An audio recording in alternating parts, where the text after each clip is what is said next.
السلام عليكم ورحمة الله وبركاته. أهلا وسهلا بكم وحلقة جديدة من حلقات برنامجنا احكي يا فنان. تعالوا بينا نبدأ حلقة النهاردة. جرى ايه يا رشاد؟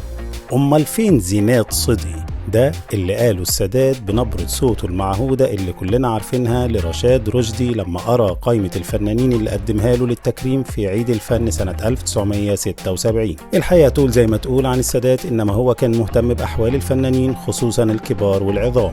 خليني بقى أكلمك عن زينب محمد سعد اللي اتولدت في اسكندرية يوم 4 مايو سنة 1912، ولما كبرت شوية أبوها جوزها واحد دكتور وكان عمرها 15 سنة. ما عمرتش معاه سنة على بعضها، وهي ما عمرتش مع أي حد اتجوزته. بدأت زينب تدور على طريقها في الحياة واشتغلت رقاصة في الكباريهات، والفترة دي أثرت عليها وخلتها تكره الرقص، مع إنهم بيقولوا إنها كانت رقاصة فنانة وجايلك في الكلام.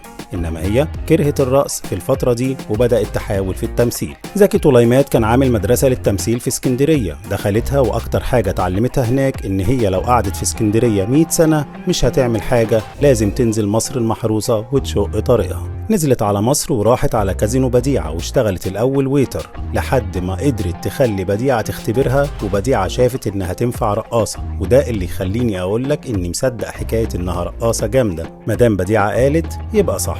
رقصت شوية في كازينو بديعة وهي مش حابة لحد ما لقت سكة في التمثيل، فقررت إنها مش هترقص تاني مهما كان الأمر. نجيب الريحاني بقى شافها وعجبته ولقى إنها كوميديانة رهيبة، فخلى بديع خيري يكتب لها أدوار مخصوص في المسرحيات. وكان أول ما قابلها سألها عن اسمها، قالت له زينب محمد سعد. قال لها بلاش زينب خليها زينات. قالت له بلاش سعد خليها صدقي، وبقى اسمها زينات صدقي. وعلى هامش عمل زينات صدقي في فرقة الريحاني، خليني أقولك إن زينات صدقي كانت خيرة جدا. لما مات كومبارس في الفرقة اسمه محمد فوزي وما لقوش مدفن ليه، اتكفلت بكل المصاريف ودفنته في مدفنها الخاص، وحضرت الجنازة وهي لابسة اسود. وبعد فترة أحد عمال المسرح أمه ماتت في المستشفى، وقعد يدور على مكان يدفنها فيه، وطلب منها توافق على دفن أمه في مدفنها الخاص، فوافقت وبعتت للتربي يفتح المدفن للصدقة، وكتبت عليه مدفن لعابري السبيل، وعملت حنفية مية لأهل المكان اللي كانوا بيشتروا جراكن المية للشرب. ورغم انها كانت على قيد الحياة كتبت على المدفن لا تنسوا قراءة الفاتحة لزينب محمد سعد.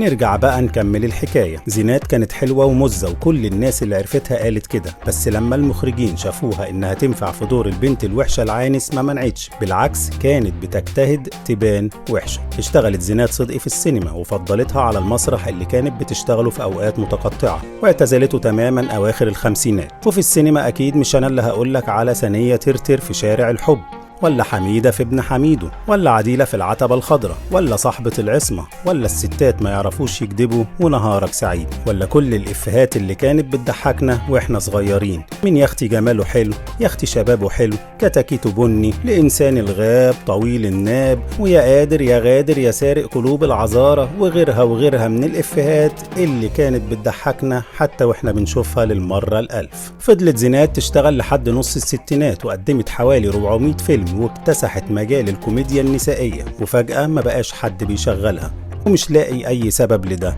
المفروض إنها كانت في عز نجوميتها ولسه معروض لها مع بوت الجماهير، لكن محدش كان بيشغلها، لدرجة إنها مرة مخرج في التلفزيون سحب منها دور فنصحوها ترفع عليه قضية، فرفعتها بس حست إن القضية دي في حد ذاتها إهانة ليها. زينات كانت مأجرة شقة في عماد الدين. تخيل زينات اللي كانت بتربي ولاد أختها، ولما سمعت إن لها قريب في السودان بعتت جابته علشان توفر له شغل وتصرف عليه. زينات اللي كانوا في كازينو بديعة بيولعوا لها السيجارة ب100 جنيه، سنة بعد سنة اتنست وفلوسها خلصت، فبدأت تبيع عفش البيت والحاجات الغالية اللي كانت اشترتها فترة نشاطها، لحد ما جت سنة 1976 وعاملين تكريم للفنانين، فرشاد رشدي قدم قايمة للسادات ما فيهاش زينات صدقي، فحصل الحوار اللي بدأنا بيه. كانت مشكلة زينات ان ما عندهاش فستان تروح بيه التكريم، فتصرفوا لها في جيبة وبلوزة، والسادات امر لها بمعاش استثنائي واداها رقم تليفونه الشخصي تتصل بيه وقت ما هي عايزة. التكريم كان متغطي اعلاميا كويس، فالمنتجين اهتموا بيها وبدأوا يبعتوا لها ادوار، بس هي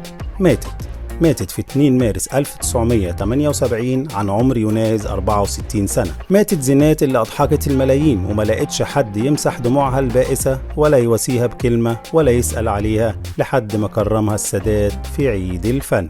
خلصت حكاية زينات صدقي ومعها تخلص حلقتنا النهاردة، لكن حكايتنا لسه ما خلصتش. وقبل ما نختم الحلقة ما تنسوش تشتركوا في القناة وتفعلوا زر التنبيهات علشان يوصلكم كل جديد، وما تنسوش تدعمونا باللايك والشير كمان. واستنوني إن شاء الله ويوم جديد ونجم جديد وحكاية جديدة. احكي يا فنان.